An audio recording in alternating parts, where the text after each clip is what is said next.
Hello guys, this is your friend and we are back with a new fanfic. Which is what if Naruto became strong early and earned Konoha's respect part 1. And if you enjoy this fanfic then please press the like button and subscribe to my channel for more fanfic like this. And now let's start the fanfic.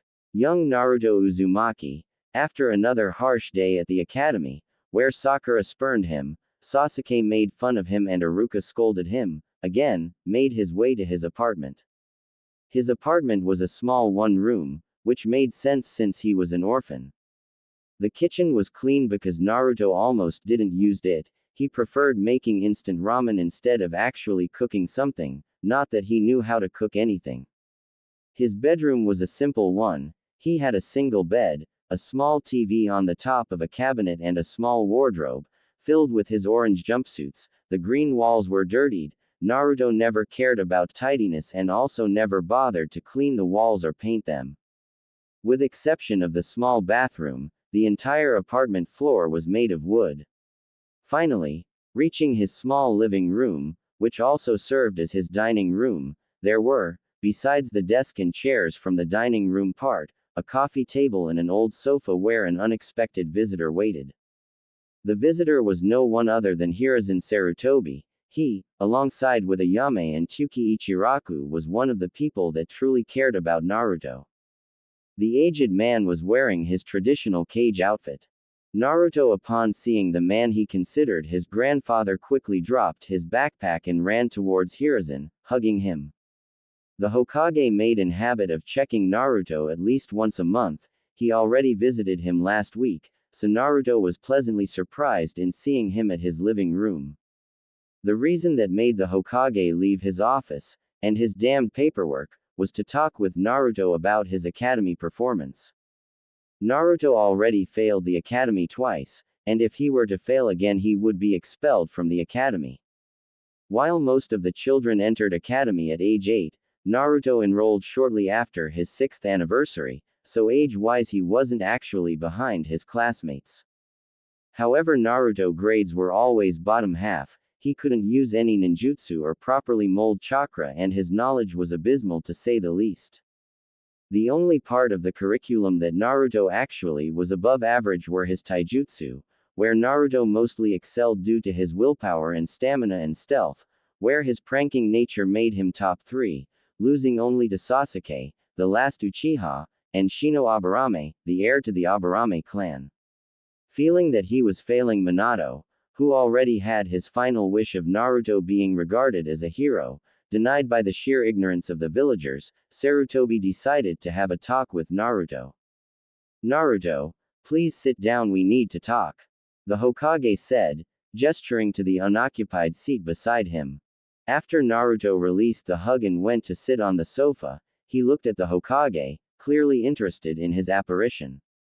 Clearing his throat, Hiruzen looked at the sky-blue eyes of Naruto. Naruto, I'm here to talk about your grades at the academy. Seeing Naruto's expression change from interest to sadness, the Hokage knew that something was truly bothering Naruto. I don't know what's happening, Gigi. I tried to study but the questions are always difficult. No matter what I do, I'm always making mistakes. Naruto said in a resignation. And you've paid attention to the classes? Yes, but the teachers are always ignoring me, like the rest of the village. Naruto said, the last part of the sentence in a mumbled tone so only Hiruzen could hear. Hiruzen felt ashamed of this, teachers who were supposed to help the students playing favorites and ignoring a student. Okay, I'll help you study. What was the subject of the class today? The Great Ninja War. I see. The first, the second, or the third? Naruto looked dumbfounded at the Hokage, before shouting, what? There was more than one. After looking at Naruto like he grew a second head, Hiruzen asked for him to show his academy book, already suspecting what was happening. The instructors were sabotaging Naruto. His suspicions were proven correct as he opened Naruto's book. The book was extremely old, probably from the early years of his tenure as a Hokage. Information was clearly lacking, and with exception of the cover, that was replaced to the one the actualized books had, every page was yellow of age and several sentences were unreadable. Hiruzen then patted Naruto at his head and asked him to go to his office tomorrow after class, so he would be able to help him. After leaving Naruto's apartment, Hiruzen decided that he would hide himself in class tomorrow, so he could see firsthand what the treatment Naruto received from the instructors was. Next day, Hiruzen made his way to the classroom after activating the Totenjutsu, transparent escape technique, that allowed him to sneak upon the class and the instructors. Remaining transparent, the Hokage confirmed his suspicions of the teachers ignoring Naruto. During the ninjutsu training, the trend continued, when one of the teachers who were helping each student individually jumped Naruto, choosing to praise Sasuke for his mastery of the Kawarimi instead. By Naruto unsurprised and emotionless expression, Hiruzen realized that this happened more than once.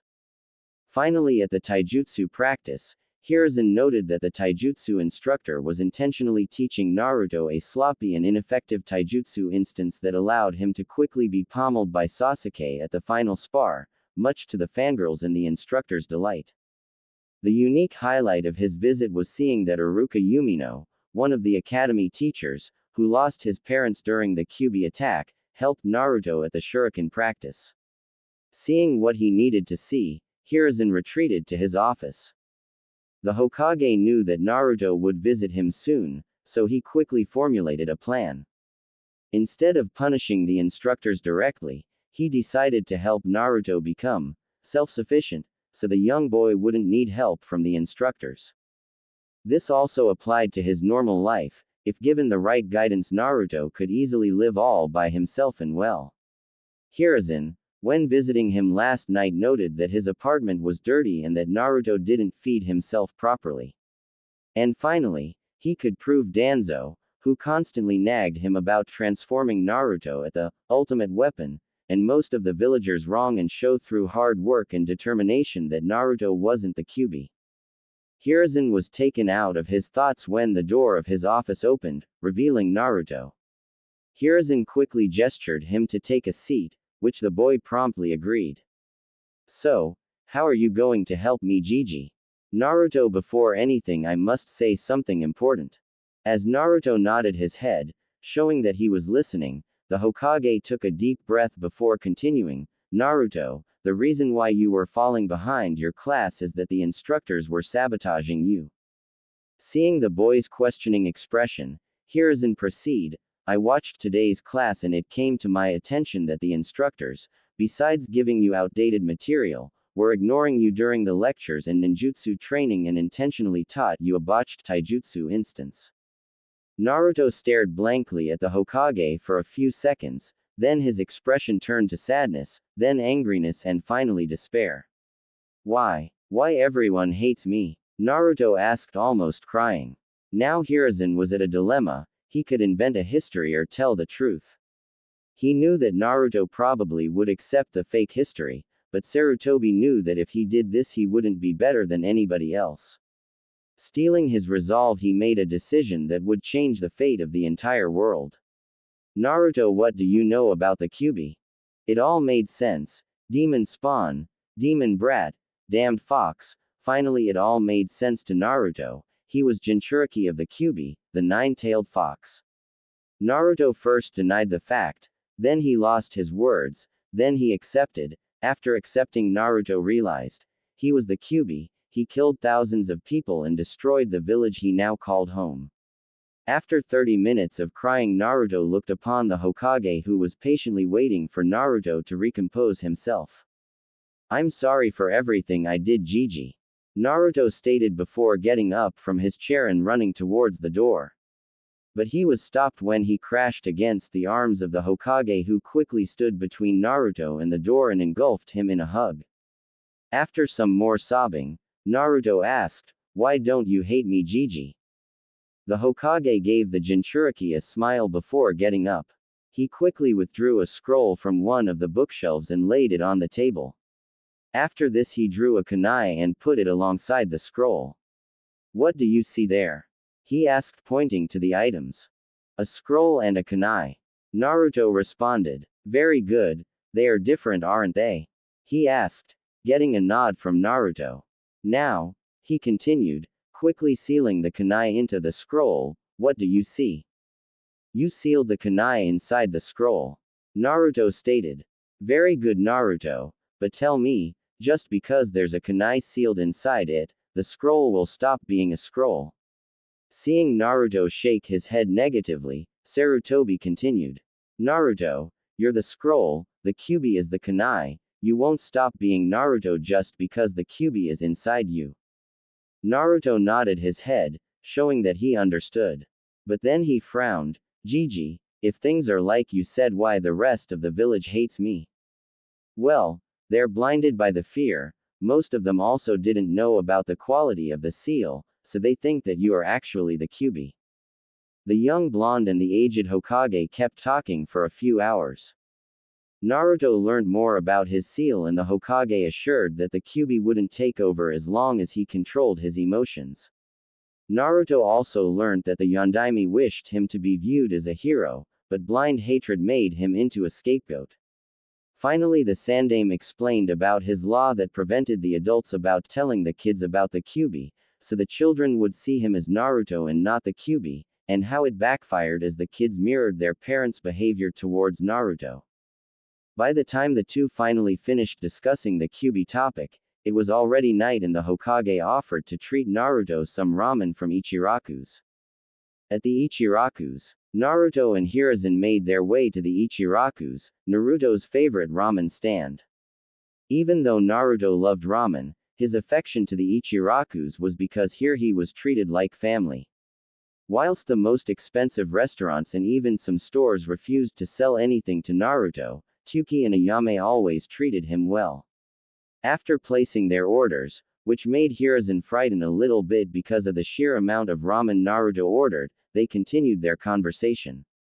Naruto, I'm going to ask a very serious question and I'd like you to answer honestly as possible. This got Naruto's attention, as he perked up and looked at the Hokage expectantly. Do you hate Konoha for everything you've been through? Naruto made a contemplative pose, putting his hand on his chin before replying. No, but I don't hate Konoha, but I maybe hate the villagers. Sighing and taking a deep breath, the blonde continued, after what you said to me earlier, I understand why they could fear me, but I didn't do anything to make their assumptions true. Naruto, since you were young you claimed you wanted to be Hokage, is this still something you still want? Honestly, I think it's not even possible for me to become Hokage anymore. I'd never get the villagers' support. You told me earlier that the big clans don't hate me, but I don't think that it's possible for me to be elected for Hokage without the civilians backing, right? If I died without stating who I wanted to succeed me, yes. But if I decided to back down from the post and with some backing, it would still be possible to select someone without the civilians' support as long as I have the Shinobi Council backing. I see, but answering your question, whilst being Hokage still has a shine for me, I don't feel like setting this as a goal anymore. So you have a new goal? Hiruzen asked, looking at Naruto with a raised eyebrow. Sort of. Now I'd like to become stronger so I can protect you, old man Tuki and Ayame Nichan. Gracing a smile, Hiruzen complimented the blonde, a noble goal indeed. The duo kept eating in silence. As Hiruzen finished his pork ramen, Naruto was already on his way to his 7th bowl of the day. Fearing for Konoha's economic situation due to the massive drain caused by Naruto and his ramen addiction, Sarutobi decided to speak again. Naruto, what we're going to do about the academy? You want me to talk with the teachers? Sarutobi asked, stressing the talk word. Naruto, while still acted dumb, knew this talk would be very painful for the instructor. Even though he wanted to see those dumbasses put in their places, Naruto dismissed the idea. I see, Sarutobi mused after Naruto's dismissal of his idea. You're willing to let them go freely after what they did to you? The Hokage asked, raising an eyebrow. I never said that. I guess some hard pranking is in order, and you're going to help me. Naruto replied with some real hardcore grin that sent some shivers down Sarutobi's spine. Oh Kami, I think I've created a monster. Time was running low, 4 on his left, another 4 on his right, 2 towering from above. Naruto had to act quickly. Drawing 4 shurikens from his weapon pouch, Naruto hit the 2 targets on the left, one on the right and one above. Time was a factor. Time to get extra flashy. Jumping backwards in a black flip motion, Naruto withdrew 2 kunais from his holster strapped on his right leg, hitting the final target above and another one on his right. Before reaching the ground, Naruto fired 2 shurikens up front, without any clear target, whereas the remaining targets stood on the edge of his peripheral vision. Pulling a wire with his left pinky finger, altering the trajectory of one of the weapons so it would head right. Then, jerking his head left, Naruto revealed another wire, this one pulled by his teeth.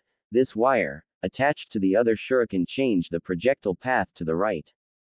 In his final movement before landing on the ground, Naruto controlled the pinky shuriken to collide with the teeth shuriken. As the weapons collided, Naruto let go of the wires, effectively sending a shuriken towards his left whilst the other one headed towards his right. Gracefully landing on his feet, Naruto contemplated his work. 10 targets, 10 perfect shots. Very good, Naruto. 10 out of 10. Came the voice of Iruka Umino.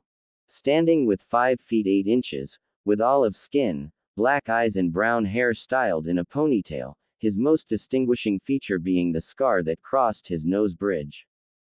This man was one of the precious people Naruto gained in the last 4 years. Naruto and Iruka had an rough start, as the Jinchuriki often pranked the instructor. However, after his talk with the Sandaime 4 years ago, Naruto came to realize that he and Iruka were very alike. They were both orphans and craved attention. One day after class ended, Iruka asked to talk with Naruto. That was the day he gained an older brother. Flashback start. 3 months after his talk with the Hokage, Naruto found himself in another extremely boring lecture from Iruka.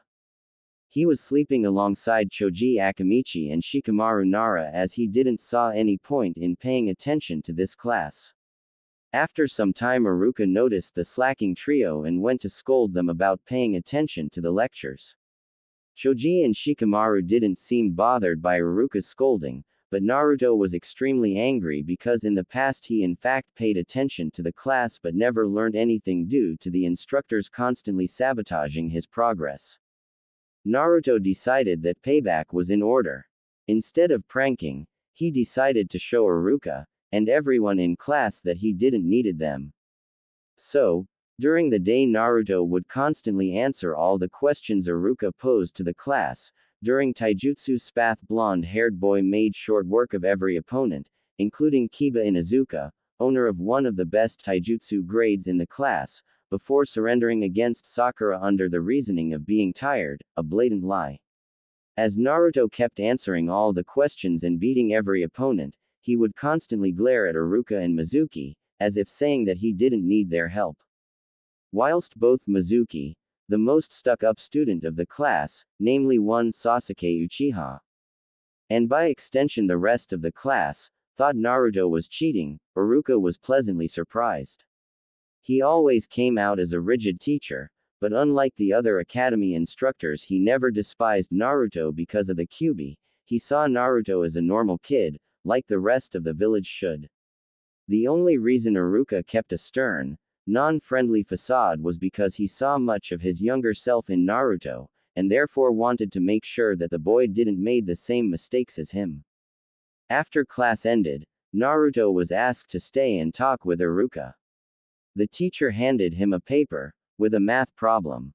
Naruto, if you answer this problem right, I will never bother you during class again.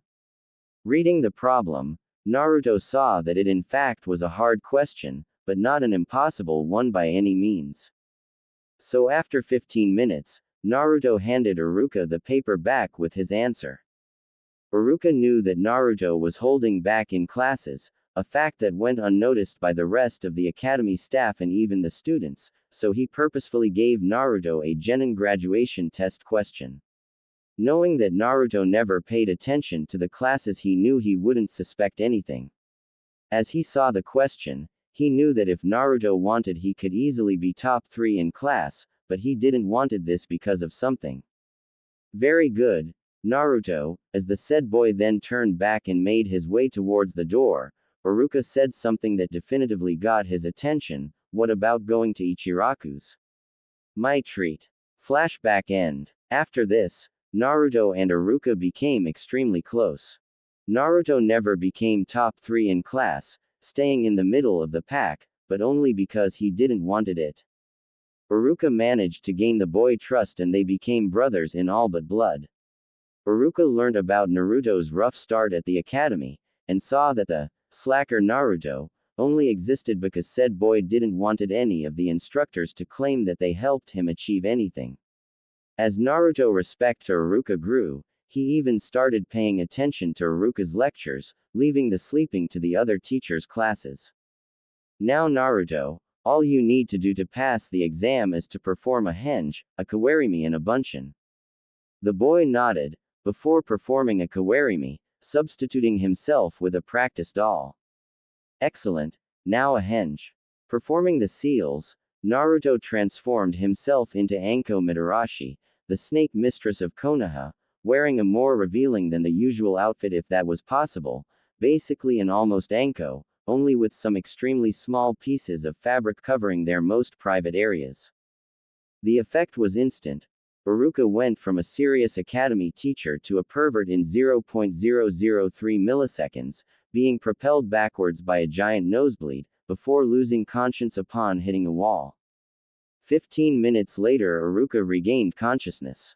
B Baka, what was that about? Ha, I always knew you were a closet pervert, this is my sexy no jutsu. What king of ninja does something like that? Iruka said, before bonking Naruto in the head. Someday this will defeat even the Hokage, Datbeo. Naruto replied, causing Iruka to sweat drop. Anyway, now you need to do a bunshin so you could pass. In the exterior Naruto was looking calm and collected but deep inside he was freaking out. The bunshin no jutsu was always his weakest technique because of his abnormal chakra pool. I need to do this, I can't fail Konohamaru and Ebisu hentai.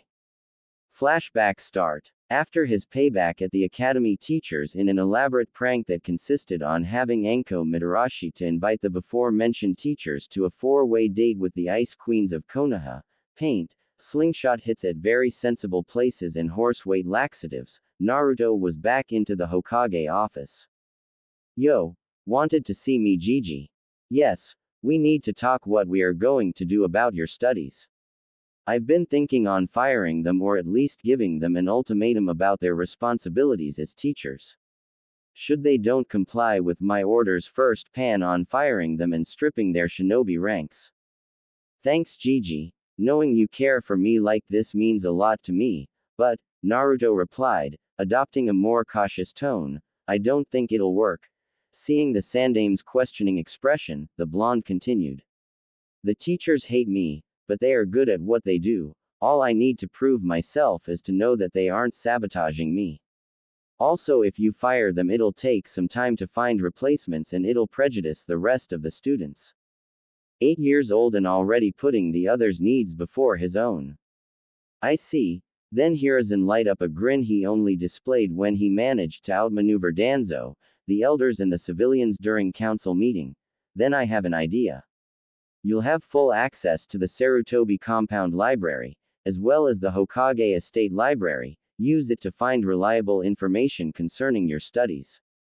Naruto frowned a bit. Whilst he was the hard-working type of guy, he disliked reading, but he couldn't let his Hokage down.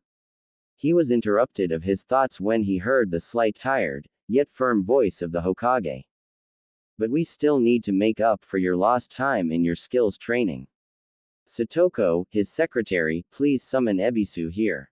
Flashback end. Ebisu was a Tokubetsu Jonin specialized in training. He like mostly of the village despised Naruto, but being picked by the Hokage, he saw in this assignment the perfect opportunity to prove his worth to the Hokage. Naruto trained under him for 3 years, 2.5 of those years were purely focused on chakra control, which Ebisu defined as backbone of all good shinobi. With the half of the year left, Ebisu taught Naruto in basic nature transformation, Whilst Naruto was ecstatic that he possessed a wind nature affinity that favored him during combat, he was saddened by the fact that nobody in Konoha was able to use it, which made learning it impossible. Hiruzen informed that his son, Asuma, was a wind-type user, but he left 6 years ago to join the 12 guardian ninja of the daimyo of the Land of Fire and was yet to return to Konoha. Ebisu then decided to train Naruto in fire release nature transformation. Due to his affinity with fire being extremely higher, mainly because of the Kyuubi's chakra, and his now high chakra control, Naruto was able to learn 3C ranked Kaden Jutsu. Kaden, Enden Fire Release, Flame Bullet Kaden, Gokaku no Jutsu Fire Release, Great Fireball Technique, and Kaden, Hosenka no Jutsu Fire Release, Phoenix Sage Fire Technique. His skill level in fire release jutsu was already at low Chunin level, when compared to Sasuke Uchiha, the last Uchiha, as the civilians said in awe, or the Emo Avenger, and Duck Butt Hair, as Naruto and Kiba referred to him. Naruto was at the same level, if not above him. Ebisu's hard work with Naruto also paid profit to the teacher, that was hired by Hiruzen as a tutor to his grandchild, Konohamaru. As a final gift, Ebisu gave Naruto a scroll with the Kaden, Karyuden Fire Release, Fire Dragon Bullet AB rank jutsu, that Naruto was yet to perfect, and declared that he was proud to be able to teach him. After these 3 years, Naruto's opinion of Ebisu highly changed, putting the teacher onto his precious people list. As he was taught by Ebisu and was constantly around the Hokage Tower, Naruto was able to befriend Konohamaru Sarutobi, the grandson of the Sandaime.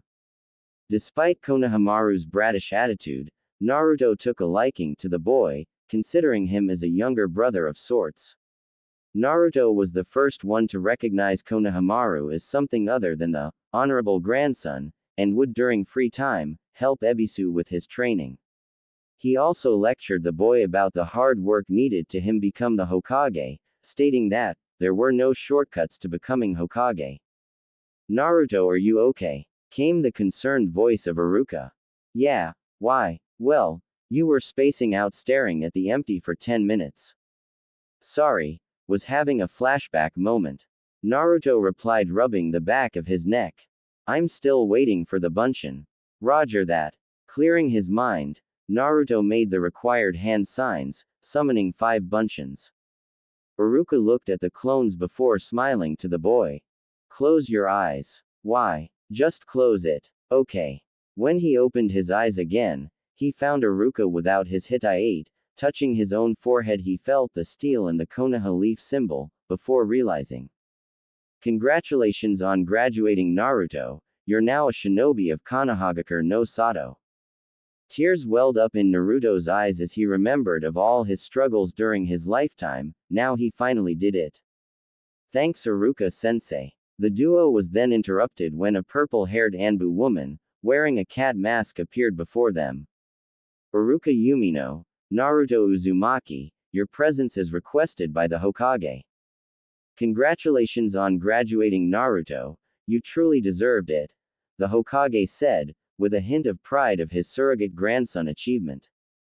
Thanks, Hokage-sama, it means a lot to me. During his 4 years of studies, Naruto was able to read a book or two about etiquette, realizing that his effective way to refer to the Hokage was somewhat disrespectful. He decided to use the proper honorifics while at public. He never stopped seeing the Hokage as a grandfather figure, but decided that he could change his attitude to be a bit more professional. Still, in private he always called him his Gigi. Well, you're all business then. Now, do you have any idea why I called you here so promptly? No, but I assume it has something to do about me taking the graduation exams a day before the class. Yes, in fact it has. As Hokage of Konohagakure no Sato, I assign you a B rank mission. B rank? Weren't those supposed to be taken only by Chunin or above? Not that I'm refusing the mission though.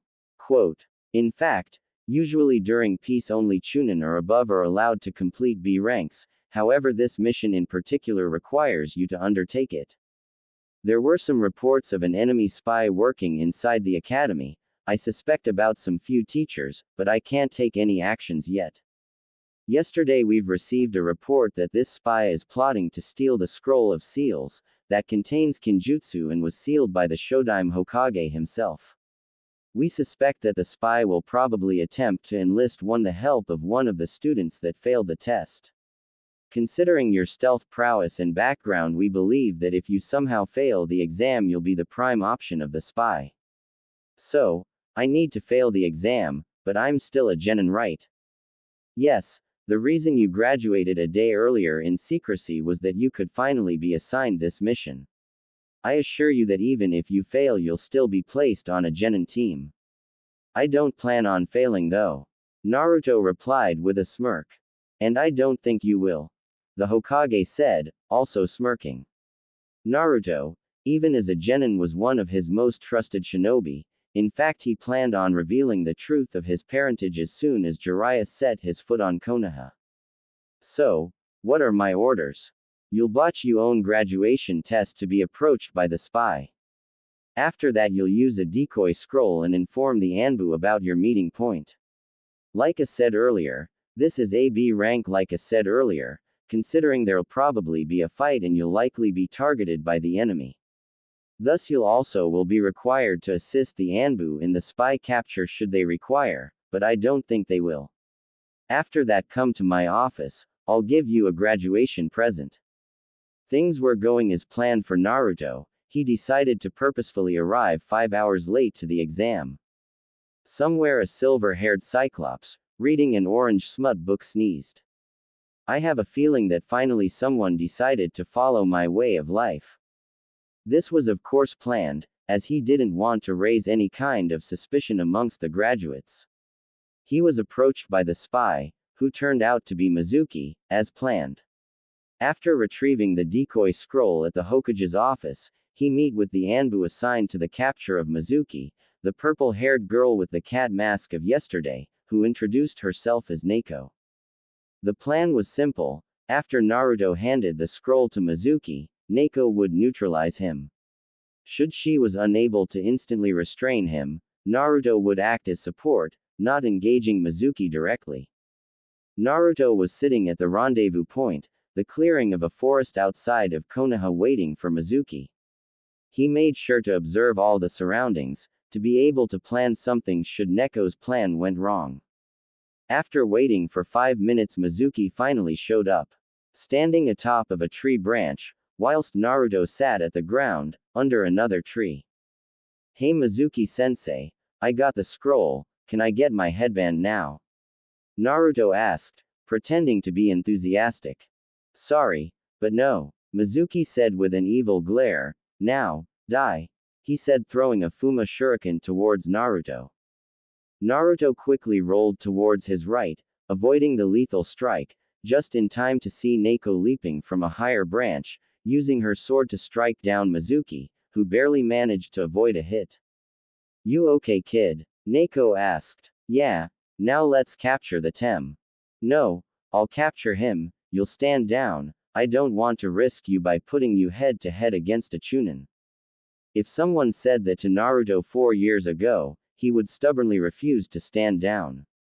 However, after 4 years of studying and in his first mission as a genin, Naruto followed suit, hoping to accomplish the mission, impress his superior and hopefully get another B-ranked mission. While not engaging in combat, Naruto was observing the fight carefully, trying to get the most intel as possible on the enemy. It was clear that Neko was more skilled than Mizuki. She used her kenjutsu to put Mizuki on a defensive stance. Mizuki instead was adept at shuriken jutsu, as Naruto noted, due to the Fuma shuriken he carried attached to his back and the large number of regular shuriken he carried in his weapon pouch. Being a long-range fighter, he was constantly attempting to get distance with Neko. Naruto also noted that Fuma shuriken could also be used as a bladed weapon on his folded state. While not versatile enough, it provided a good defense against Neko's katana. Naruto hated Mizuki, but he must recognize his intelligence in the use of the Fuma shuriken, as it gave him the much-needed defense against short-range fighters like Neko. Mikazuki no Mai, Dance of the Crescent Moon. Neko leapt forward, creating afterimages of speed, thus making the impression that she was attacking Mizuki from above and both his sides. Mizuki used his folded Fuma shuriken to block the strike from above, and in a slicing motion, he managed to also block the strike from his left. Using his spare hand, he managed to block the right strike. Using his blade to block two attacks from different directions at once, impressive. Naruto thought.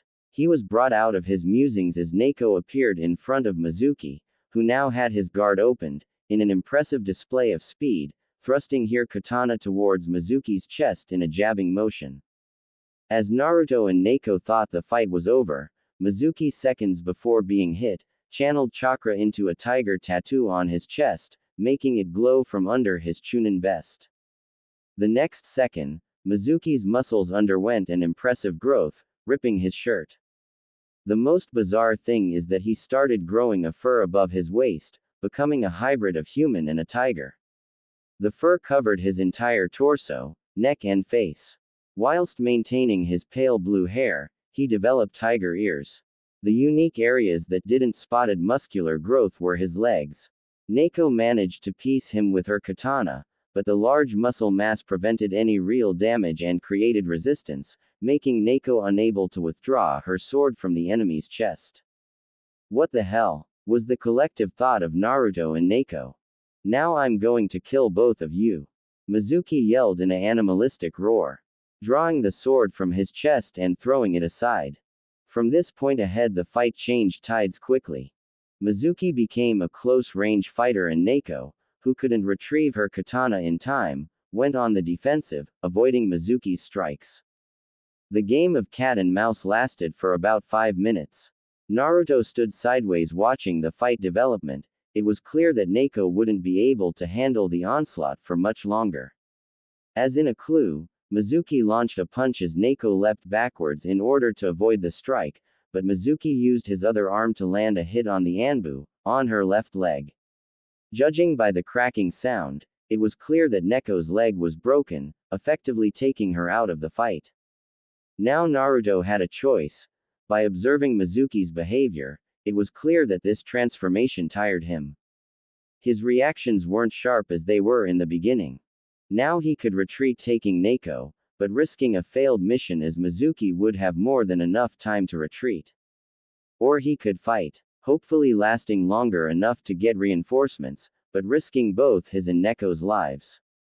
Also failing his first mission, even if its AB rank would be bad for his record and could in the future get in his way when getting missions. Naruto shivered for a second, thinking of the infamous D rank missions he would have to complete to get in the Hokage's good graces again.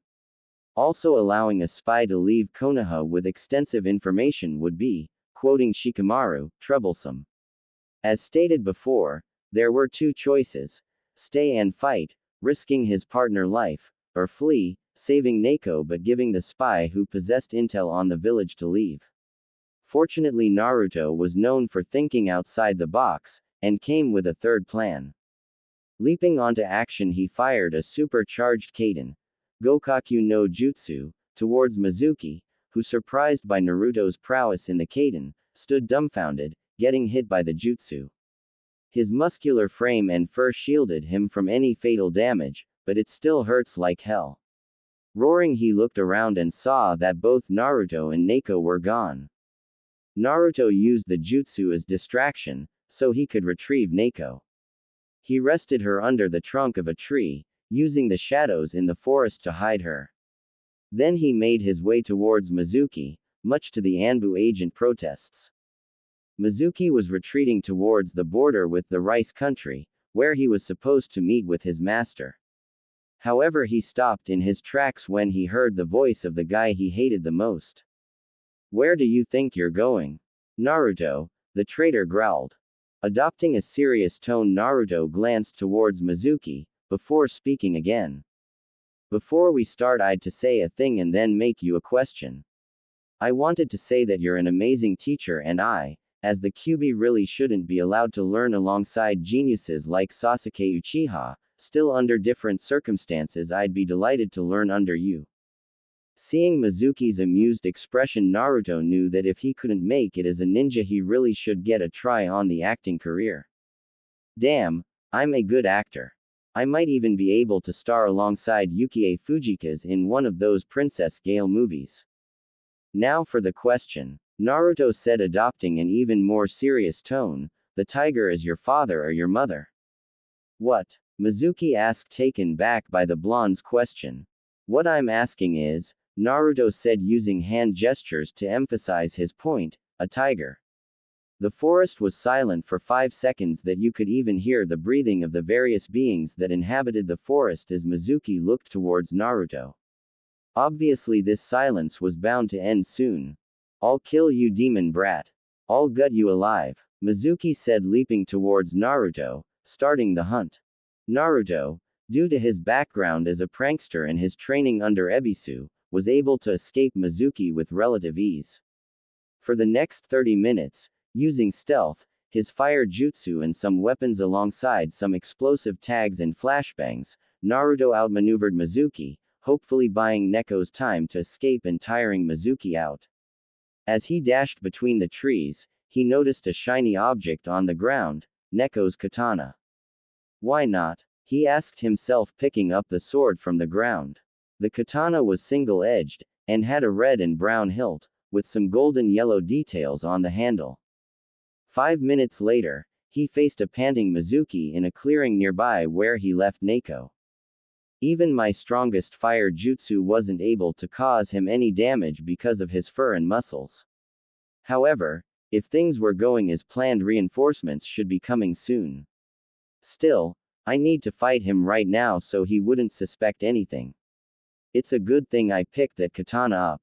Naruto formulated a strategy that consisted on dodging Mizuki's strikes whilst using the katana to prevent him from getting much closer. After reevaluating his opponent, Naruto decided it was safe to adopt a more offensive instance.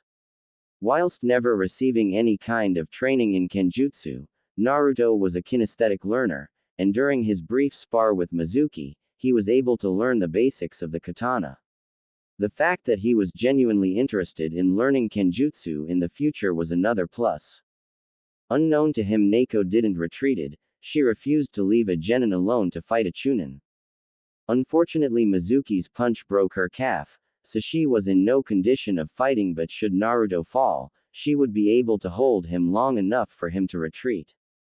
She looked at the blonde boy holding her katana and frowned. Academy students weren't taught kenjutsu in Konoha as opposed to villages like Kiri and Kumo, so obviously the boy shouldn't be able to wield the sword properly. Noticing his grip, she realized that the boy didn't use the Konoha kenjutsu stance, but he appeared to be comfortable enough. As the fight progressed, she was pleased to see that Naruto wasn't the hot-headed idiot type who leapt forwards without thinking. He properly took his time, and used the katana as a defensive weapon to prevent the enemy to close distance. Interesting use of an offensive weapon to create defense. The boy is intelligent. Neko frowned as she saw the boy adopting a more offensive instance, and hoped he wasn't getting overconfident. During the next 5 minutes, Neko's already growing opinion of the boy increased even more, as he was able to keep attacking, tiring the opponent out and not allowing him any kind of chance to counterattack. Naruto kept attacking and tiring out Mizuki. He even managed to get a few cuts on his legs and torso, but mostly importantly, he stalled the enemy. Why he did that? To get reinforcements, of course. How he knew there were reinforcements coming? It was his plan all along. As he dodged another furious strike of Mizuki, who was on his last legs, he felt 2 chakra signatures approaching.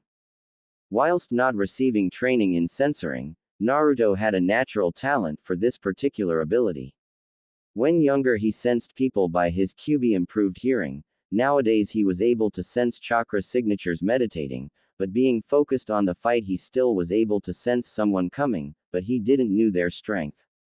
The reinforcements were in fact Anbu, who using a restraining technique quickly subdued Mizuki, getting him unconscious. At the same time, Neko appeared. She was there all this time. I really need to pick up my sensing abilities.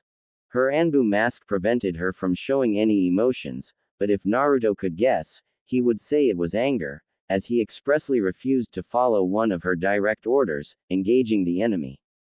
The mission was successful, but he refused to follow orders anyway. He just hoped he could still get at least C-ranked missions after that. You refused to follow my orders.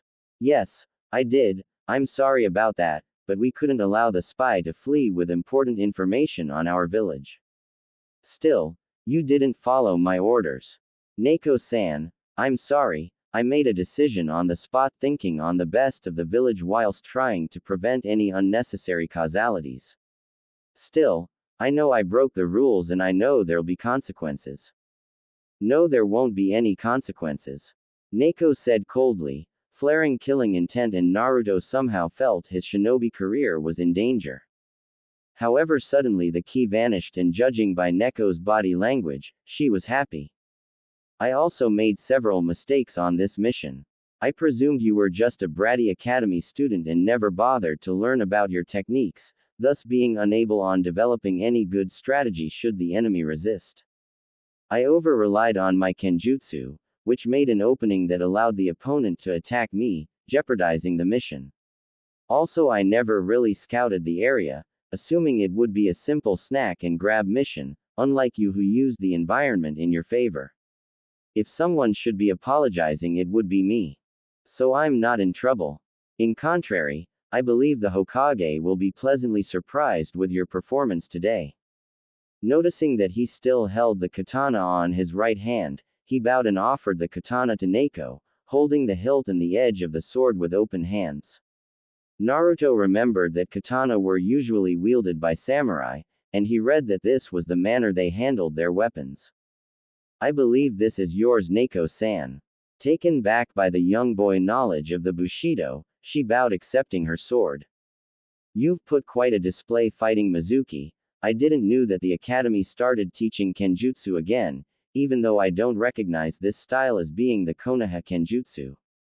It's because it wasn't. The academy doesn't offer any kenjutsu training. I tried to wield the katana with the best of my abilities even though I never received any formal education in kenjutsu. I just hope my display wasn't an eyesore for a practiced kenjutsu user like you. Wait, you're saying you never properly trained kenjutsu? How is that possible? I'm what people call a kinesthetic learner. It came to me pretty easily actually. Naruto said, shrugging. But I believe that my interest in kenjutsu helped me as well. Neko was dumbfounded. This kid could put up a fight, wielding a weapon he didn't had any familiarity with, and was able to create his own style, even with some noticeable flaws. In 35 minutes. I have to tell Hayate-kun about this kid. He was looking for an apprentice for years. Naruto-san, came the voice of one of the other Anbu operatives, who wore an ox mask. The Hokage requested your presence in his office ASAP. Go. We'll take care of Neko-senpai and the traitor. Hiruzen was slightly preoccupied. He was able to use the crystal ball to see the mission progress, and promptly sent Anbu to help Naruto and Neko during the mission. Mizuki had this strange transformation that he suspected it was work of Orochimaru.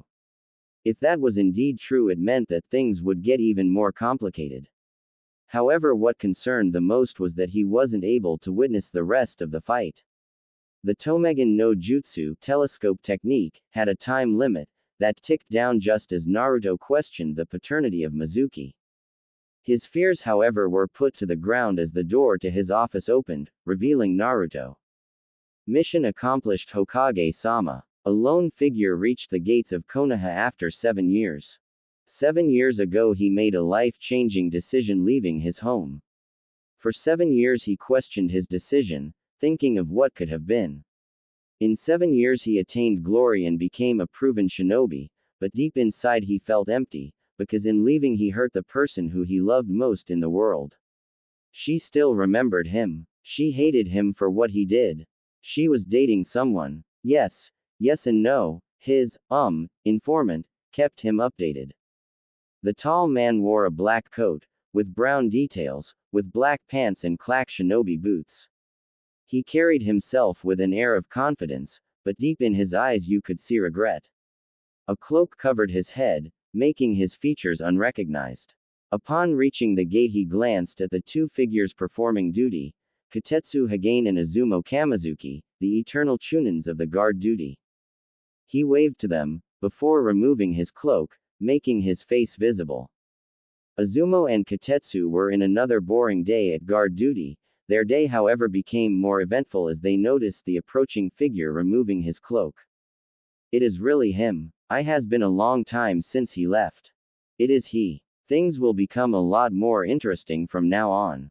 So, you decided that it was a good idea to engage a Chunin-level shinobi, who managed to defeat one of my best Anbu operatives just one day after you graduated from the academy. Yup. Even when this Chunin probably used a kinjutsu to enhance his physical abilities. Yup.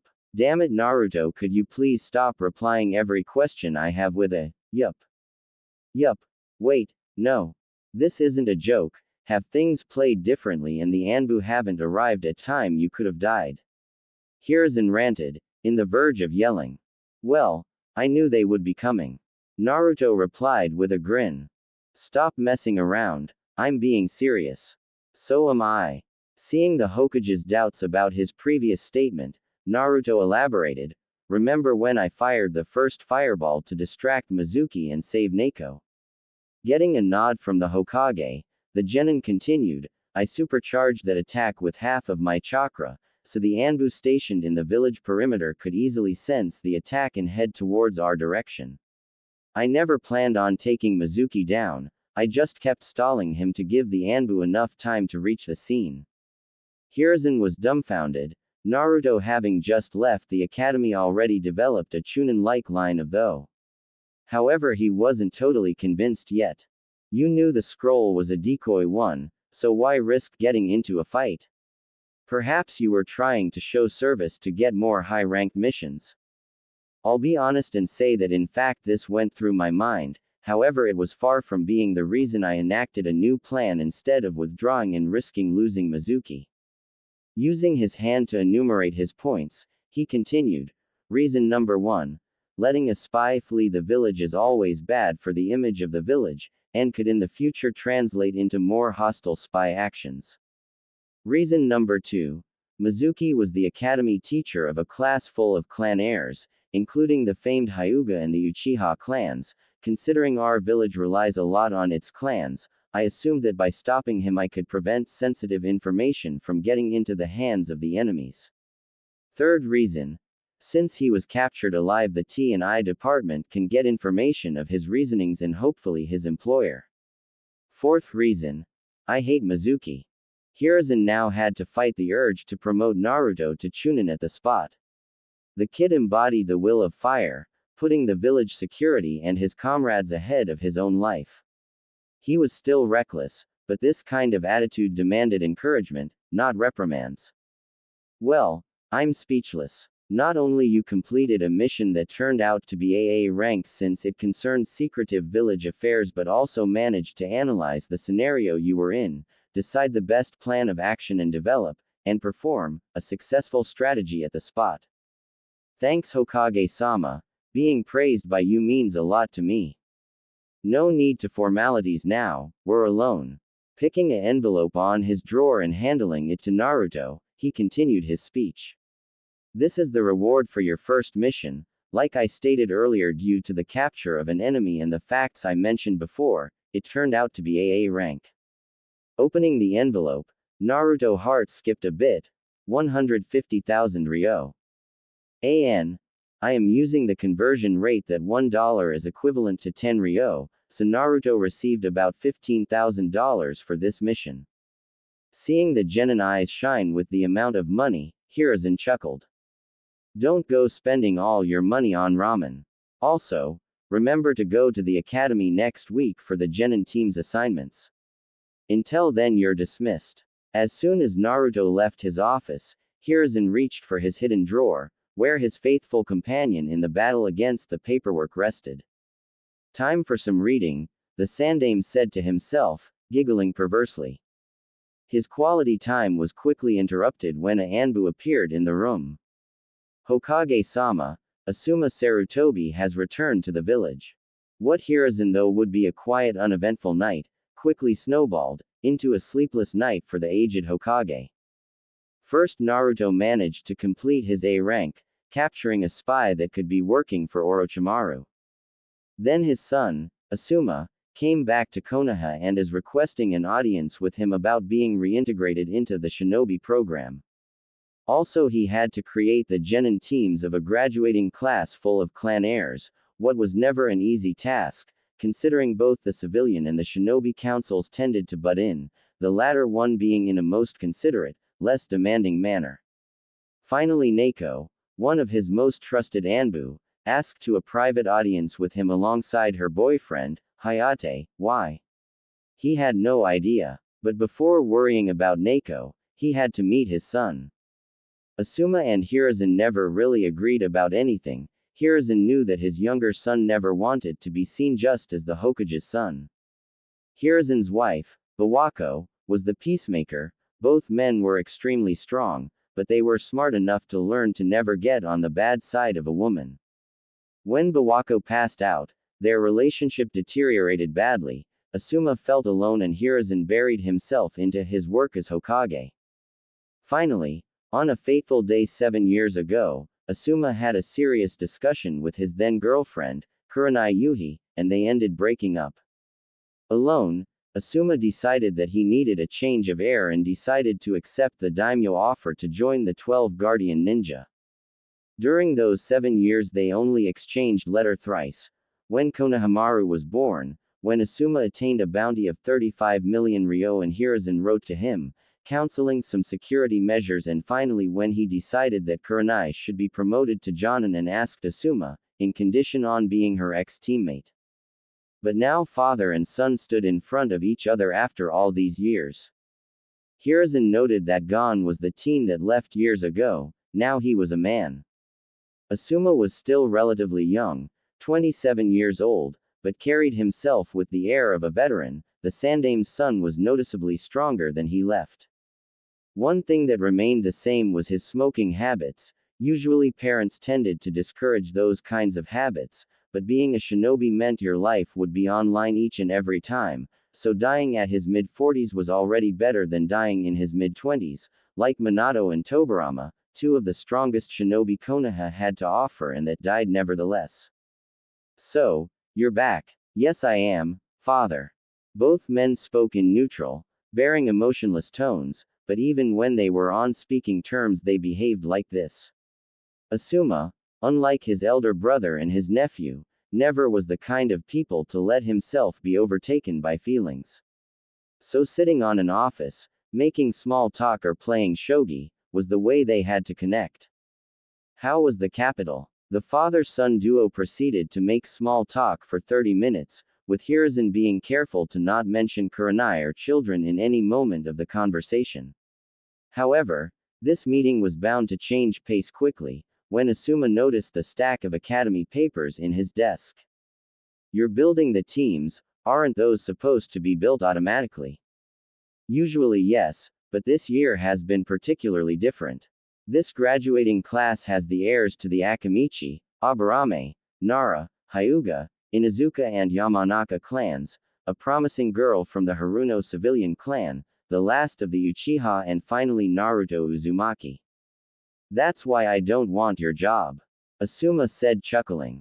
Humph, this isn't even the worst part. The civilian council kept bothering me about assigning the Uchiha to a one-man squad, so others wouldn't hinder his growth. The Shinobi Council keeps asking me about the sensei, and the Jonin themselves keep asking for certain additions to their teams. Who are the Jonin anyway? Shit. Well, you see, Kakashi, and, she. Asuma asked, narrowing his eyes. Kurenai. Asuma asked, interrupting his stuttering father. Yes. Asuma just smiled. She's on the path of a fine kunoichi. Yes. She's one of our best, the Genjutsu mistress of Konoha. Hiruzen said, causing Asuma to smile even more. Returning to the team assignments topic, what were the requests? The civilian council alongside the elders wanted to Sasuke Uchiha to be placed on an individual team under Kakashi, I promptly refused the one-man cell idea, but I'm assigning him to Kakashi considering Kakashi himself asked for him. The Shinobi Council is worried about the Jonin instructors getting on the way of their children's training, the Hyuga mainly. Kurenai decided to ask for an all-kunoichi team, so she could beat the fangirl out of the Yamanaka and the Haruno whilst helping the Hyuga to develop confidence. Kakashi asked for both Sasuke and Naruto, whilst Danzo requests him to be trained as a weapon and the civilian council requests his execution. Though break, do you have any team ready yet? Only the Ino Shika Cho. I already have Sasuke under Team Kakashi, but I don't want Naruto on his team. Why? Just because he's a Jinchuriki? No, because right now he's the best genin I've had since Itachi Uchiha. Sarutobi explained, causing Asuma's eyes to widen. If he's put on a team with the Uchiha, he'll probably beat Sasuke, what will cause some problems ahead pertaining the council. Also, the council will pretty much demand Kakashi to focus on the Uchiha, and even if that wasn't the case, Kakashi isn't the best suited teacher for Naruto. Why is that? Because Naruto uses wind affinity, the single one Kakashi wasn't able to master. A wind user. Like me. In Konoha. How is that possible? Asuma suddenly became a lot more interested in this year's class. How do you think affinities are gained? Usually genetically, but besides me there was no other wind user other than the Yond. The Asuma eyes widened, he looked at his father, who just nodded, then he looked onto the Yondaime portrait that was hung in the wall and cursed his stupidity for not realizing before. Well, I guess that explains why Kakashi wanted him. Yes, but I know Kakashi isn't the best teacher for him. If I assigned him to Team Kakashi, I fear we'll be losing a Kage level prospect to get a Jonin level 1. Is he that good? Yes, today he completed his first mission, an A-ranked mission.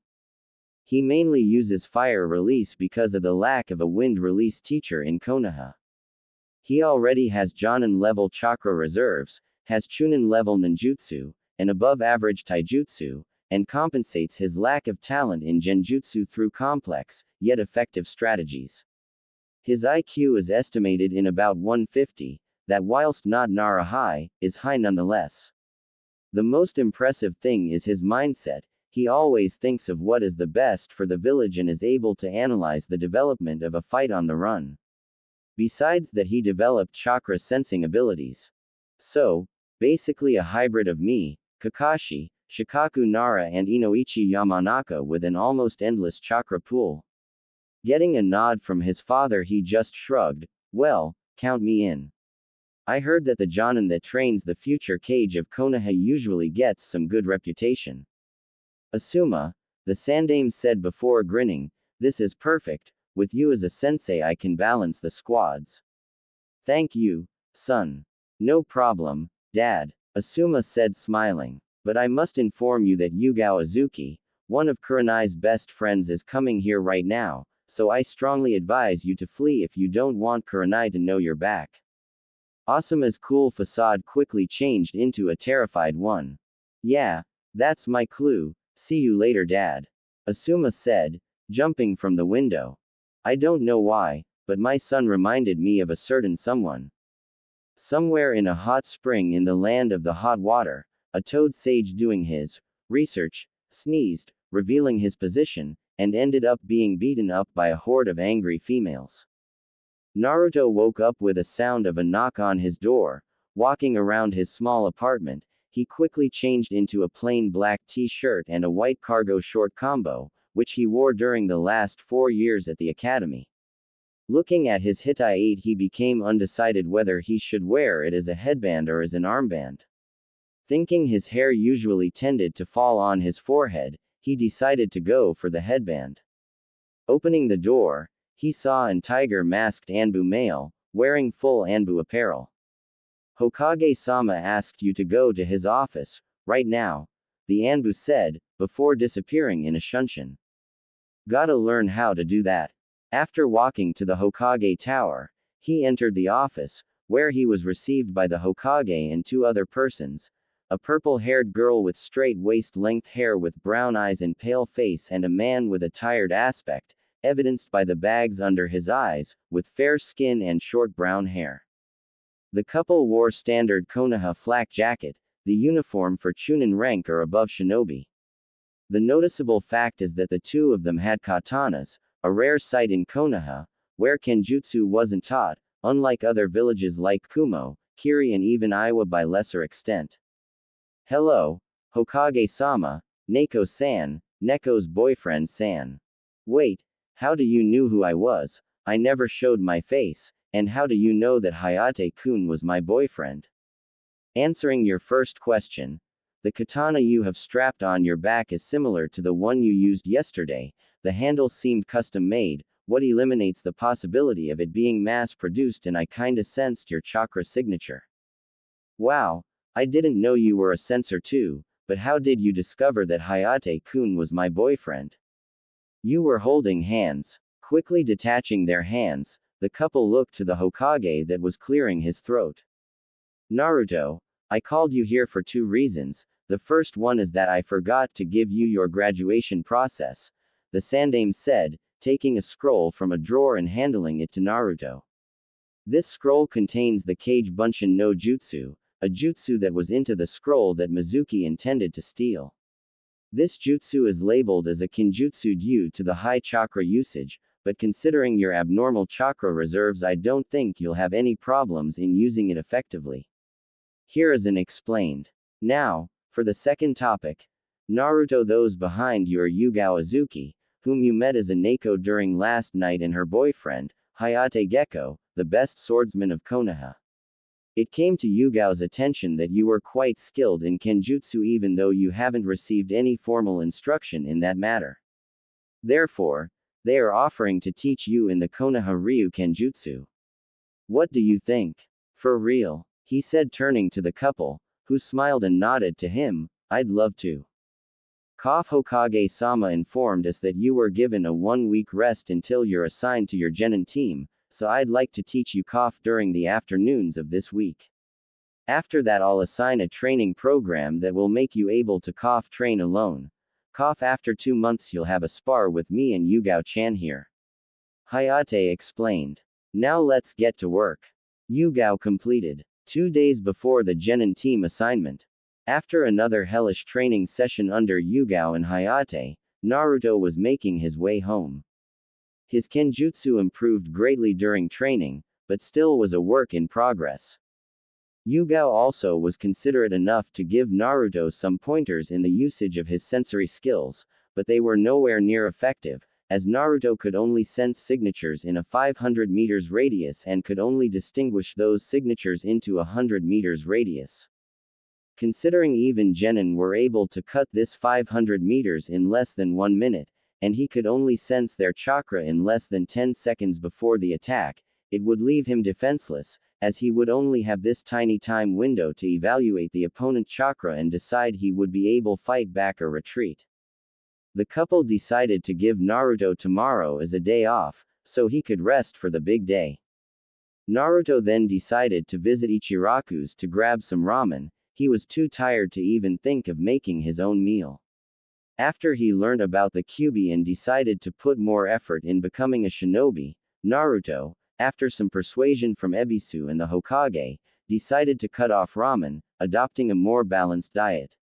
However, ramen was still his personal favorite and he stopped by at the Ichiraku's at least once a week.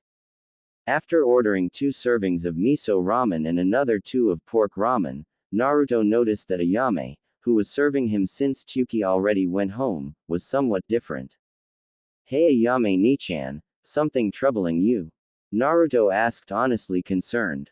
No, everything's fine, Ayame responded, faking a smile. She could at least put some effort onto lying then. Ayame, I consider you as my sister, to me you are family, so please tell me what's wrong. I may be able to help. Sorry Naruto, this is my problem, I don't want to bug you. Ayame, whenever I had a bad day at the academy you were there to cheer me up, even if I can't help you it'll be good to let it off. Okay, remember that I started going to cooking school to become a nutritionist. As Naruto nodded, expressing his attention, the girl continued, well, We've been having some difficult months here, and not only I'll not be able to continue studying, but father might even close the restaurant. Okay. How much money do you need? Naruto, I'm talking about serious money here. You won't be able to afford to help. I appreciate your intentions, but it's time to let go. Ayame, please, how much do you need to help the restaurant and complete your studies? 25,000 ryo to school, 50,000 ryo to restaurant, total, 75,000 ryo. Ayame replied, sighing. No problem, I can afford that. Naruto replied nonchalantly, causing Ayame's eyes to jump of their sockets. How did you get so much money? Please tell me you aren't selling drugs. What? No, I'm a shinobi. Naruto said proudly, pointing to his headband. I completed a mission and received 150,000 ryo. I don't mind paying to help you. Still, you need to talk to dad before we accept. Okay. About your studies, I can give you the money as a gift. I only want two things from you. Naruto, no matter how much you pay, I won't have with you.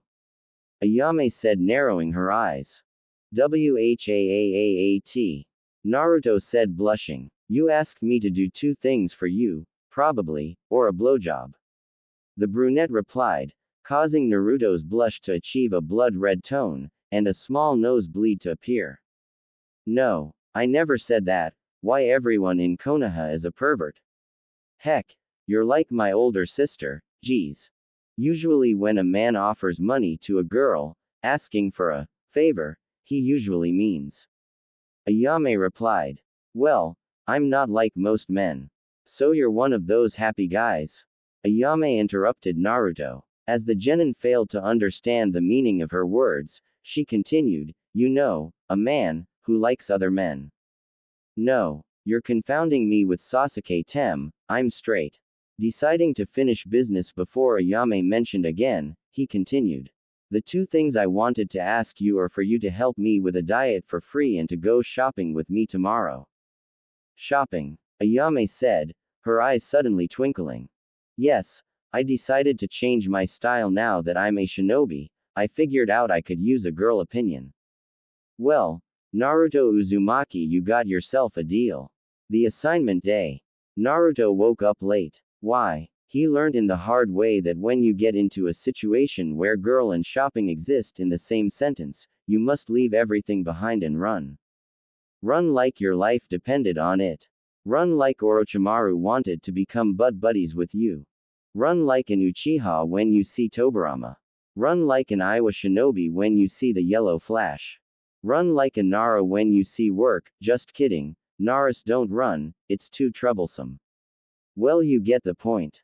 Naruto spent 12 hours with Ayame. What started to simple get together and go to Higarashi's weapons turned out to be a visit to the hairdresser, then a visit to several female clothing stores, then a visit to the Ichiraku's house to discuss how Naruto could help old man Tyuki, and finally an expensive dinner at one of those overpriced restaurants. Should have asked Yugao-san for help instead. 12 hours later and 110,000 ryo short, Naruto couldn't help but feel drained. He was happy to reach an agreement with old man Tyuki. He ended up buying 25% of the ramen stand with his 100,000 ryo, effectively making him a co-owner of the place. The other 10,000 ryo were used buying clothes, weapons, getting a new haircut, buying Ayame a dress. He was still trying to figure out how she convinced him to do that. Must have been the puppy eyes no jutsu, and paying for dinner. Naruto was happy with his choice of clothes. They were somewhat cool, but still durable and light, so he could move freely. He also replenished his weapon stock and placed an order for a custom-made katana that would be ready in a month's time. Naruto considered his haircut somewhat cooler than his previous one, but still was practical, the main reason he opted to modify his hairstyle. Naruto now wore black shinobi sandals, with metal toe caps so his toes weren't exposed to attacks from projectiles like Senbon or arrows. The sandal itself was made of a more resistant type of rubber than the one used in the standard issue, providing more durability. He wore black Anbu pants, which tightened around his calves but still were loose enough for him to move without losing any speed or momentum. On his right thigh, a modified kunai holster to also hold shuriken was strapped with white bands. Naruto opted for this modified version so he could quick draw shuriken as well, even though there wouldn't be too many available. Since he never really was a fan of shuriken jutsu, he decided to go for effectiveness instead of sheer number. He wore a black simple jacket, which he maintained closed, with a single orange strip running from each shoulder to the end of the sleeves. He also emboldened the Uzumaki clan insignia on the back of his shirt. Even being a full-sleeve jacket, Naruto wore it with half-folded sleeve running until his mid-forearm. He decided to not buy an armor of kind since he usually preferred to engage the opponent's mid-range and his taijutsu instances were heavily biased towards evasion, so speed was chosen in detriment of armoring. Underneath the jacket Naruto wore a mesh t-shirt, chosen to give some extra protection. Naruto's new hairstyle was a slightly shorter variation of his previous one, which he wore as a side-swept haircut. He decided for this option since the Ayame, and even himself by a lesser extent considered to be kind of ugly. By side-seeping it he could prevent his bangs from falling onto his eyes, even if somehow he lost his headband. Finally Naruto resolved his Hittite 8 dilemma by wearing it as a headband. This choice was that wearing it as a headband instead of a armband not only he could get a protection in his forehead but also his arm's movement wouldn't be slightly restrained by the armband form. He changed the clothing from blue to black, to be more undetectable at night. Quite happy with his new look, Naruto made his way towards the classroom, hoping to not be late. Upon entering the classroom, he realized that he wasn't late, but his new wardrobe attracted some people's attention. Choji Akamichi, Shikamaru Nara and Kiba Inuzuka, his closest friends, looked at him quizzically before stopping as Naruto gave them a "we'll talk later" look. Sasuke Uchiha quickly glanced towards him, probably expecting to see Iruka. After he realized that it was just Naruto he went back to brood in his own world. However Sasuke's action wasn't unnoticed by his closest two fangirls, Sakura Haruno and Ino Yamanaka. Both girls turned out to see the new Naruto and both lightly blushed. "Okami, Naruto looks hot."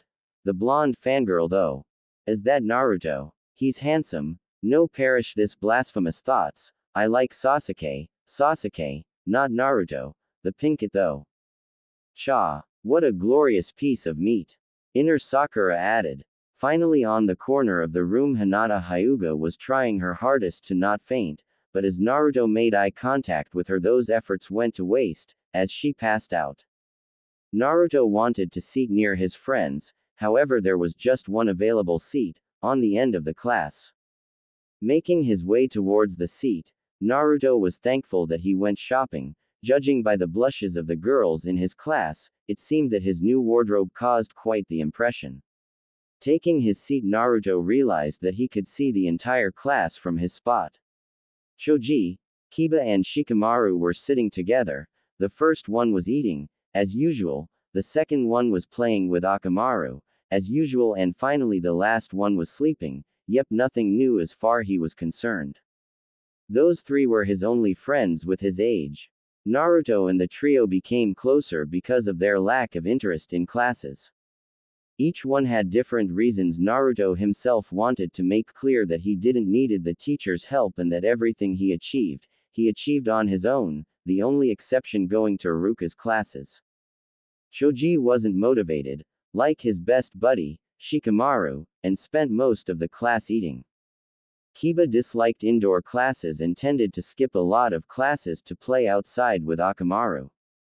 Shikamaru had zero motivation, but over 200 in IQ, so he would take constant naps, play shogi instead of paying attention to the lectures but still had no problems in the tests. Actually Naruto was pretty sure that if Shikamaru wanted he could easily become the rookie of the year, but quoting Shikamaru himself, it was too much troublesome. Naruto's closest friend was Shikamaru. They would slack off together, and sometimes play shogi, with Shikamaru actually having to make an effort to win. After befriending Shikamaru, Choji came next. The boy was nice and a loyal friend and naturally became Naruto's friend. Naruto's relationship with Kiba was a bit more complex. At the start Kiba didn't see eye to eye with him, mainly because that when Naruto stopped being sabotaged by the teachers he quickly surpassed him, making Kiba the dead last in class. However, they would constantly skip class, and occasionally pull pranks. Kiba stopped resenting Naruto for surpassing him and decided that his grades were his own fault. Naruto even helped Kiba with school work once or twice. Due to their kinship with the dogs, the Inuzuka clan was considered one of the most loyal clans on Konoha, and Naruto was happy to have such a loyal friend. On his right corner sat Shino Aburame, who was just Shino. He was the good kind of stoic. He treated well those who treated him well and never bothered anyone. But due to his reclusive nature, a shared trait amongst his clansmen, he never really talked with Naruto on a personal level. Naruto's attention quickly changed to the still passed out Hinata Hyuga, the heiress to the Hyuga, the strongest clan in Konoha.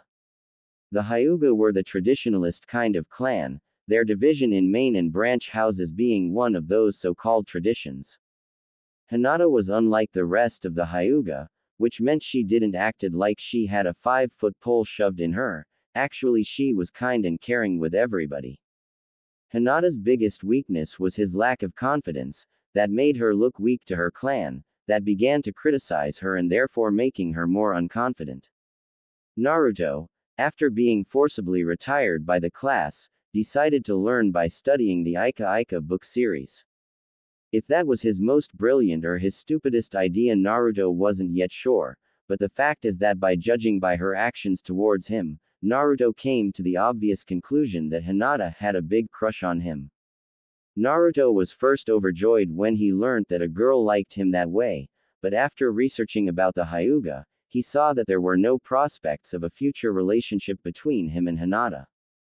The Hyuga clan practiced some mild inbreeding to keep their bloodline clean, and there were some few documented cases of women being married off to another clans, much less this woman being the heir.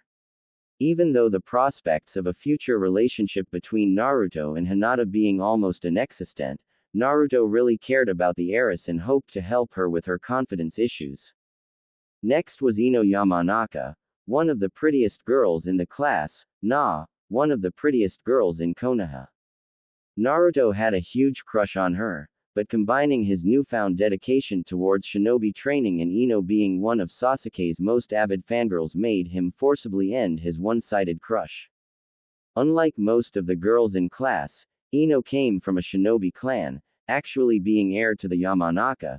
Due to that, she didn't openly despise Naruto like the girls from civilian origins. They weren't friends, but due to Naruto's closeness to Choji and Shikamaru, they were on speaking terms. The only thing Naruto disliked about Ino was her fangirl attitude about Sasuke, that in his opinion hindered her growth. Deeply inside, Naruto, despite his neutral attitude towards the blonde, cared a lot about her. Romantically speaking, Naruto still had a bit of a crush on her, but he hid extremely well. Despite all those qualities, the girl who Naruto had his biggest crush wasn't Ino, actually it was her rival friend. Sakura Haruno was Naruto's first crush, actually Naruto's first love. Unfortunately, it was totally one-sided, and Naruto never felt the right moment to make a move on her. After undergoing a change of personality 4 years ago, Naruto hoped that his crush on Sakura would end.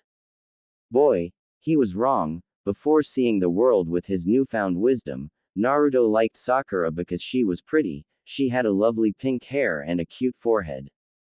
The new Naruto saw a girl that was extremely talented, with a masterful chakra control and that managed to be the top kunoichi in class, in front of 2 clan heirs despite her civilian handicap. Now Naruto was truly in love. But he knew better. She liked Sasuke, her crush on the emo being even bigger than Ino's. She was a civilian, her parents probably hating him. So Naruto decided to do what he did best, mask his feelings. During 4 years, Naruto never spoke a single word to Sakura, hoping to someday finally stopping loving her. He felt that his love turned back into attraction, but deep inside it was still there. Finally, Sasuke Uchiha, aka Duck Butt Hair, aka the Emo Avenger, aka Sasuke. The last Uchiha. If all the Uchihas acted like Sasuke, Naruto would pat Itachi on the back for getting rid of them. Sasuke had a superiority and an inferiority complex at the same time. He looked down at all of those who he deemed as weaker than him, but at the same time he refused to acknowledge anyone who was stronger than him as an equal. Naruto could never imagine what would be like having his entire clan wiped out by his brother, being the lone survivor. Naruto could understand the pain and the suffering from losing those close to him. What Naruto couldn't understand and would never accept that beside always being praised, noticed and sometimes even favored, the guy would continue living on his own world.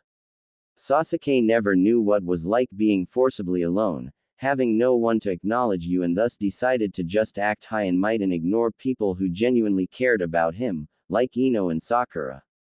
That being set aside, Naruto respected the shinobi Sasuke, who could probably give Chunins a run for their money. Naruto's thoughts were interrupted by Iruka's appearance. After long 30 minutes of speech, where Naruto decided to pull off a Shikamaru, sleeping off the speech. He woke up only to hear. Team 7. Sasuke Uchiha, Sakura Haruno, Kiba Inuzuka. Team Sensei is Kakashi Hatake.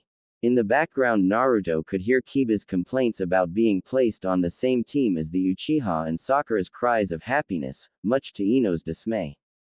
Team 8. Shikamaru Nara, Choji Akamichi, Ino Yamanaka. Team Sensei is Kurenai Yuhi.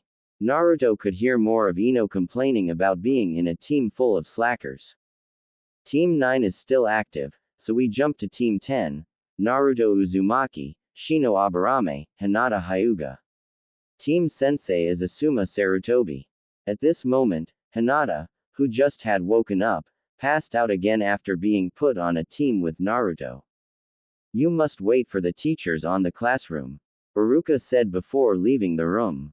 Naruto spent the next 10 minutes talking to Kiba, as Ino forcibly dragged Choji and Shikamaru to put up some ground rules.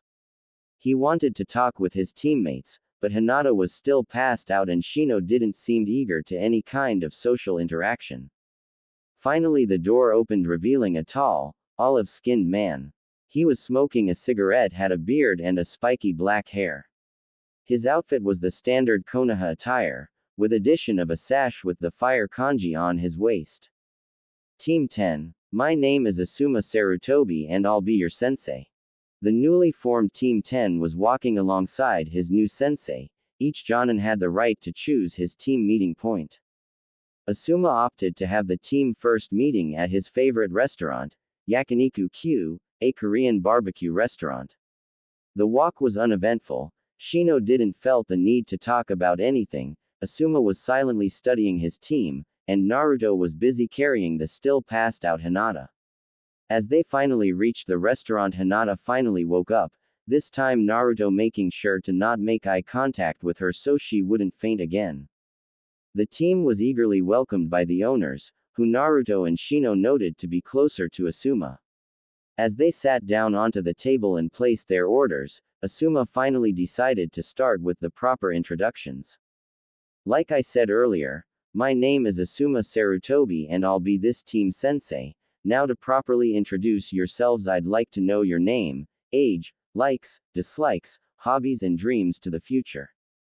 As the team leader I'll go first. My name is Asuma Sarutobi and I'm 27 years old. My likes include barbecue, my family and a certain woman. My dislikes are people without morals. My hobbies include shogi and sometimes reading. My dream to the future is to serve the village well and hopefully start a family. You next, he said pointing to Hinata. My name is Hinata Hyuga, I'm 12 years old. My likes include my family, and as someone.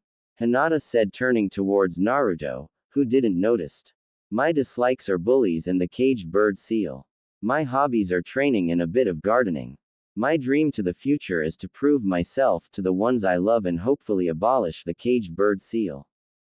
This certain someone seems to be Naruto. I hope this doesn't interfere with the team dynamics. Asuma noted. Thanks Hinata. Next. He said pointing to Shino. My name is Shino Aburame and I'm 12 years old. My likes are insects in my clan. My dislikes are people who harm insects. My hobbies are collecting and studying insects. My dream to the future is to discover new breeds of insects. Shino said in a monotone, almost emotionless voice. This kid only thinks about insects. Asuma, Naruto and even Hinata thought collectively. Thanks. Now Blondie, you're next. My name is Naruto Uzumaki and I'm 12 years old. My likes are my precious people, training and ramen. My dislikes are the civilian council and arrogant people. My hobbies include gardening and fine literature. Naruto said, referring to the Ika Ika series, what caused Asuma to chuckle. Naruto, after reading the book merely for purposes, really started to enjoy the series. There was smut in fact, but aside that the book included romance and a bit of adventure. Naruto even carried a copy alongside his backpack, although he used a black cover to not be labeled as a pervert. Not that he didn't enjoy the more explicit parts, but he decided not to share his admiration with the others, making him what people would call a closet pervert. My dream is to become a powerful shinobi, capable of protecting the village and hopefully help Konohamaru become Hokage. A very noble goal indeed, Naruto, thanks. Now, Asuma said, adopting a serious tone. I must inform you that even if you graduated from the academy, it doesn't mean that you'll become genin. There's a final test, with a success ratio of only 33%. What I mean is that from the 27 graduates only 9 will be able to pass. Shino remained stoic, Hinata seemed extremely nervous and Naruto looked emotionless. Shinobi rule number 1. A shinobi must never show its true emotions, he kept repeating to himself. That being said, you are dismissed. Tomorrow at 7 a.m., you'll meet me at training 14 for the test. As the genin were leaving, Asuma overheard Naruto muttering everything will be fine to his teammates. Ordering sake, Asuma recalled the events from yesterday, when his father announced the teams.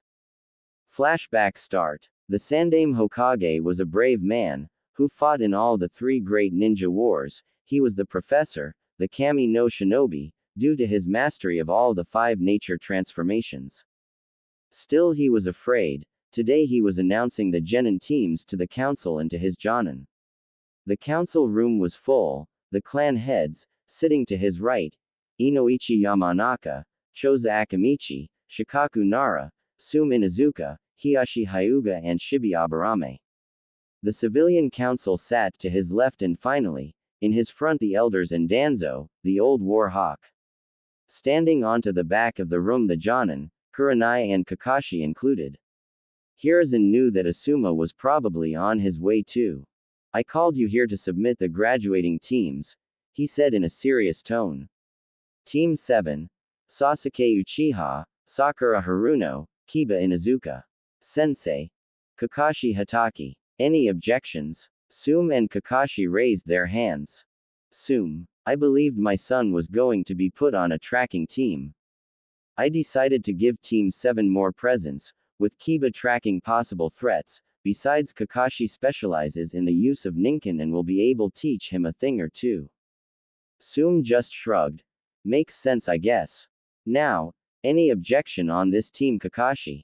No, but I believed I asked for Naruto Uzumaki as well. In the background, some members of the civilian council began the sporadic hostile speech against Naruto, but they were quickly silenced by the killing intent coming from Kakashi and the Hokage himself. Yes, but I decided to assign him to another team that will put his abilities in full use. Hiruzen said, throwing I'll further explain that later, look to Kakashi. Team 8. Shikamaru Nara, Ino Yamanaka and Choji Akamichi. Team Sensei is Kurenai Yuhi. Objections. This time Kurenai raised her hand. Hokage-sama, whilst I don't openly oppose to training this team, I believe I personally asked for Hinata Hyuga to be on my team. Yes Kurenai, you did, but I've opted to place Hinata under a sensei I believe can help her skills more than you do. Kurenai looked sad, but nodded in understanding anyway. Finally Team 10. Naruto Uzumaki, Hinata Hyuga, Shino Aburame. Any objections? Hiruzen asked, carefully not mentioning that Asuma was going to be the sensei. The room exploded in uproar as the civilians started to demand that Naruto shouldn't become a shinobi and that he should be put to death. They were once again subdued by the killer intent from the Hokage, Kakashi, Kurenai and some of the clan heads. Hokage-sama, that was Hiashi Hyuga, who's this team sensei? The room quieted for a bit, clearly curious about the name. Yes, I'd like to know that too. Shibi said in the stoic, emotionless Aburame tone. Well, the sensei for the Team 10 is, Hiruzen said sweating a bit and carefully putting himself behind Kakashi should Kurenai had a fit of anger. Me. Suddenly, smoking a cigarette, Asuma entered the room. Quickly scanning the room, the bearded Jonin saw the woman he loved the most, the woman that he abandoned 7 years ago. Kurenai was still beautiful as he remembered. Said woman was looking at him gasping, like she saw a ghost. For 1 second, that seemed to last forever, their eyes locked and suddenly it was just Asuma and Kurenai, ignoring the entire world around them. However, one of those smug civilians decided to ruin the mood.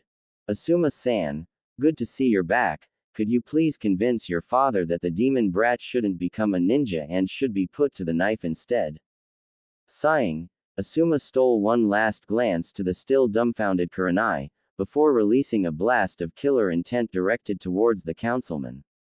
As from now on I'm the Jonin sensei of Naruto Uzumaki, so if any of you refer to him as the demon brat or any other pejorative names, actually if any of you even dare to look at him at the wrong way, you won't answer to the Hokage, you'll have to settle things with me. Am I clear? The counselor could only nod and ask to be excused since he wet his pants. Hiashi Hyuga was the next to speak. Hokage-sama, I'm not opposed to the presence of Uzumaki-san in my daughter's team, but I'd like to ask why you put such team together. Well, Hyuga-san, Hinata is a close-range fighter, whilst Shino is a medium-long-range one. Naruto can hold his own at both close, medium and long range, but his strong point is the medium range. By putting those three together with Asuma as sensei, I created a strong defensive unit where each member's strong point would cover the other weaknesses, and also assigned the best sensei I could find. While I understand Hinata and Shino are heirs and are expected to focus on their clan techniques, Asuma can help Hinata with her taijutsu and his mastery of futon ninjutsu can help Shino dispersing his insects. Also there's another reason, but I'd like to the members of the civilian wing to leave first. Hokage-sama, we have the right to, a councilwoman started but quickly was silenced by the Hokage. This is shinobi matter, so your presence is no longer required, so, leave or you'd rather be escorted by the Anbu. As the civilians begrudgingly left the room, the Sandame proceeded to speak. The final reason is Naruto Uzumaki. Since I'll be giving a description of his techniques, I figured out it would be better to expel the civilians that could sell, or even give for free this information to the enemy. 1 week ago, Naruto Uzumaki completed his first official mission, AA Ranked 1, consisting of the capture of an enemy spy that was acting as a teacher at the academy. The details of the mission and the identity of the spy are classified for security measures. Not only Naruto completed the mission, but he also showed extremely calm and professional behavior, making important decisions on the fly and always considering the best of the village.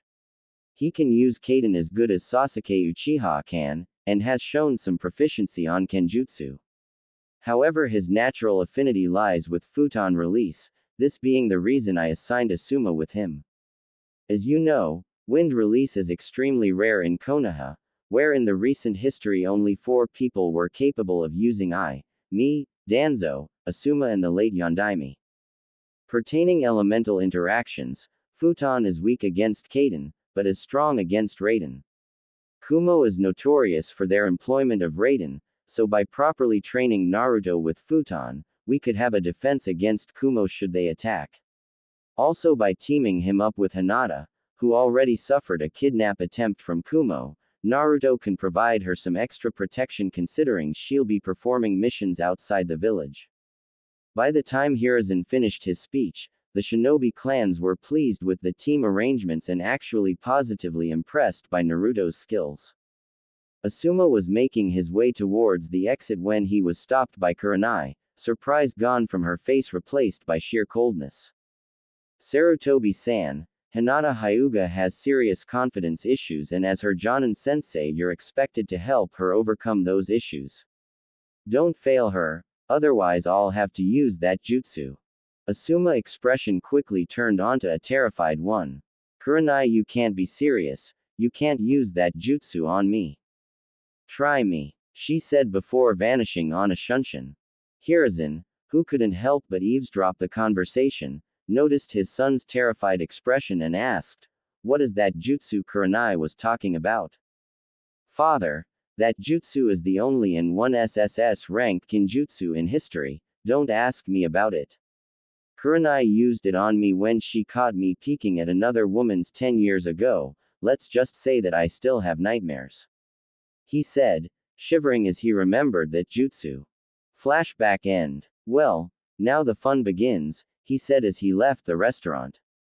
Naruto was making his way towards his apartments when he noticed the door was open. Something is wrong. As he entered the apartment, readying himself for a fight, he felt a familiar presence behind him. "You know, kid, I'm not a fan of cleanliness, but I think you should really clean your apartment." Naruto turned out to see Asuma, smoking a cigarette, as always. "Asuma-sensei, I think you should stop smoking. I'm not a specialist, but I believe this smoke can really your lungs. As a shinobi we rarely live long enough to die of lung cancer, also I coat my lungs with chakra." Asuma replied shrugging. "I see, so any particular reason you decided to invade my apartment?" "No, just felt like it, now walk with me." The duo walked until they reached a small park. Asuma then stopped gesturing towards a bench. "Now for our talk," he said, sitting beside Naruto. "Naruto, my father talked a lot about you, actually you are the reason I decided to take a genin team." Naruto couldn't help but open a wide grin. "That being said, I could only teach you if I've taken the entire team, but I don't agree with that. You're the best shinobi in this class, even better than Sasuke, so it would be a waste of time if I decided to teach Hinata and Shino. Thankfully I've came up with a solution. Fail the exam tomorrow, then I'll take you as my only apprentice, I promise you that you'll be stronger than you've ever dreamt of." Naruto stood there looking at Asuma, maintaining a emotionless facade. "So what's your answer, Naruto-kun? You. Tomorrow I'll kick your and then I'll report you to the Hokage for even suggesting me that. It doesn't matter if you're his son or Konohamaru's uncle, tomorrow I'll show you no mercy and when I'm finished you'll wish you never left the capital." "Is that so?" Asuma asked with an amused smile. "Your choice sealed your fate," he said before disappearing. Training Ground 14 was basically a grassy plain with some trees and training dummies around it. Basically it provided a lot of open space, whilst clearly lacking commodities. Naruto reached the area at 7 a.m. sharply, only to find that Hinata and Shino were already there. "Am I late?" "Actually no, we both decided to show up early," Shino explained. "You guys are nervous too, right?" The duo just nodded. Naruto proceeded to take his Ika from the backpack and started to read it, sitting under a tree. 5 minutes later, clearly bothered by the silence, Naruto decided to rejoin his teammates. "Look guys, we really don't know each other well, but right now we need to cooperate. Asuma is strong and as a genin our only shot at beating him is a good strategy and teamwork." "I agree, so what we're going to do?" Shino asked. "Let's get to know each other abilities, I'll start." Unknown to them Asuma was sitting on a tree, watching the conversation. "I've seen everything I needed to see. My ability is the use of the Jukin to close." Hinata was interrupted by the sudden appearance of Asuma, who stood there stone-faced and surprisingly not smoking a cigarette. Are you ready to the test? He asked impassively. Naruto looked towards his teammates who nodded to him, before responding. Yes, we are. Asuma then lit up a cigarette and smiled. You pass, congratulations. What? Was the collective yell of the group.